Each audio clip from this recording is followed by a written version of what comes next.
అందరికీ నమస్కారం అండి. నేను జిల్లా ప్రధాన కార్యదర్శి మీ రోజారాణిని మాట్లాడుతున్నాను.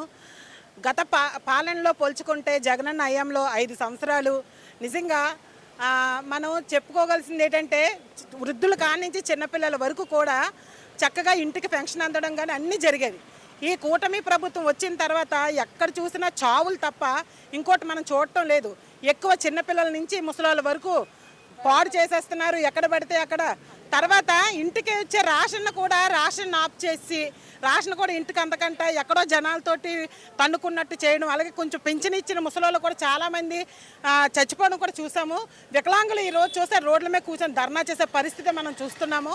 తర్వాత ఇంకొకటి, చంద్రబాబు నాయుడు పరిపాలించడానికి వచ్చాడా లేకపోతే చంపడానికి, లేకపోతే ఇన్ని హత్యలు జరుగుతున్నా చూస్తూ ఉండడానికి వచ్చారో మాకైతే అర్థం కావట్లేదు.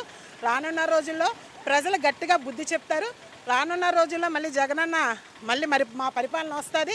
ఎందుకంటే ఇప్పుడు అన్నీ గెలకముందు ఓట్లు వేసి ఏకముందు పవన్ కళ్యాణ్ గారు కానీ ఎవరవని సరే మేము మీరు చెప్పిందే మేము చేస్తాము, మీకు ఏది కూడా ఉండదు, మేము మీ ఇంటి దగ్గరికి అన్నీ వస్తాయి, సూపర్ 6లు అవన్నీ అన్నారు. అవన్నీ గాలికి ఎగిరిపోయి ఈరోజు ఏ ఒక్కటి కూడా కనిపించలేని పరిస్థితి.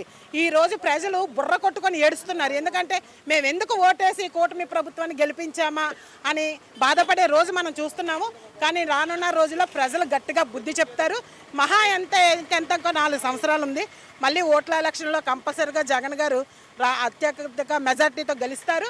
రాష్ట్ర ప్రజలందరూ కూడా సుఖశాంతులతో ఉంటారు. మేడం, చూస్తున్నారుగా జగన్ రౌడీ గోండా, రౌడీతోనే రాజకీయం చేస్తున్నారు చంద్రబాబు నాయుడు అన్నమాట. చంద్రబాబు నాయుడు నోటికి ఎంత మాట వస్తే అంత మాట అంటాడు. చంద్రబాబు ఇప్పుడు మేము అప్పుడు మా పరిపాలన ఉన్నప్పుడు హోమ్ మినిస్టర్ అనిత గారు కానీ ఎవరైనా సరే జగన్మోహన్ రెడ్డి గారు భార్యని అనడం వలన మేము ప్రెస్ మీట్లు పెట్టి మాట్లాడడం జరిగింది. ఈరోజు సోషల్ మీడియాలో ఫేస్బుక్లోని దాంట్లో అన్నీ చూస్తుంటే మమ్మల్ని చంపేస్తామని, అరెస్టులు చేస్తామని, ఎక్కడ కనిపితే అక్కడ నరుకుతామని మాకు డైరెక్ట్గా వార్నింగ్లు ఇస్తున్నారు. అవన్నీ ప్రూఫ్లు మేము మొబైల్లో ఉంచాము. అన్నీ కూడా మేము క్రైమ్ రిపోర్టర్కి అలాగే పోలీసులకు మేము హ్యాండ్ ఓవర్ చేస్తున్నాము. ఎవడైతే ఏ పేజీ నుంచి మాకు భయపెడుతున్నారో అన్నీ ఈ కూటమి ప్రభుత్వం, ఈ నారా లోకేష్ ఐటీటీ విభాగం ఎక్కడైతే ఏ స్టేట్ నుంచి మా మీద వైసీపీ ఆడవాళ్ళందరూ కూడా బోకులు అని ఇష్టం వచ్చినట్టు తిడుతున్నారు. నేను ఒకటి అడుగుతాను, మేము ఏదైతే అయినా సరే మా అన్న కోసం మేము పోరాటం చేస్తాము. మీలాగా మాట ఇచ్చి తప్పడం అయితే మాకు తెలీదు.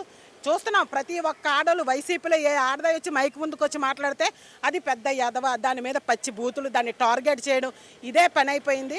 కనుక కూటమి ప్రభుత్వానికి వాళ్ళింట్లో ఆడవాళ్ళు ఉన్నారు, వాళ్ళని కన్నది ఒక అమ్మే. ఎదర ఆడవాళ్ళని అన్నప్పుడు మా అమ్మ అయితే ఆడదే కదని ఆలోచించుకొని మాట్లాడమని, ఆలోచించుకొని కామెంట్లు పెట్టమని నేనైతే మీడియా ముఖంగా నేను తెలియజేసుకుంటున్నాను. ఇంకా చెప్పగలిగింది ఏంటంటే మేము ఓడిపోయినా సరే మేము గెలిచినట్టే. రానున్న రోజుల్లో అత్యధిక మెజార్టీతో జగన్మోహన్ రెడ్డి గారు గెలుస్తారు. మళ్ళీ రాష్ట్రం అంతా సుఖశాంతులతో ఉంటుందని నేను చెప్తున్నాను.